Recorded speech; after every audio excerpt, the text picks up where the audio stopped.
বিয়ের পর মেয়েদের মাথায় শুধু বিলাসিতা নয়, থাকে নিজের সংসারটাকে পরিপাটি করে গুছিয়ে নেওয়ার ভাবনা। তাই ফার্নিচার আর ঘর সাজানোর জিনিসপত্র হয়ে ওঠে খুবই প্রয়োজনীয় একটা জিনিস। আমিও তার ব্যতিক্রম না। আমার সংসারের খুবই প্রয়োজনীয় একটা ওয়ারড্রপের খুবই দরকার ছিল, সেটাই কিনতে আমরা বাড্ডা লিংক রোডে গিয়েছিলাম। এত সুন্দর সুন্দর ফার্নিচার দেখে আমি তো ভুলেই গিয়েছিলাম যে আমি ওয়ারড্রপ কিনতে এসেছি। সোফাগুলো এত সুন্দর, এত কালারফুল, মনে হচ্ছিল যে একটা কিনেই নিয়ে যায়। আমার জামাইকে আমি বলছিলাম, আমাদের যখন অনেক টাকা পয়সা হবে, তখন আমরা সব ফার্নিচারগুলো চেঞ্জ করে ফেলবো।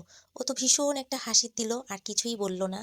কেনাকাটা শেষ করে এত ক্ষুধা লেগেছিল, আবার আমরা বনশ্রীতে চলে এসেছিলাম কাচ্চি ভাই। আমার ভীষণ কাচ্চি খেতে মনে চাচ্ছিল, তাই চলে আসা।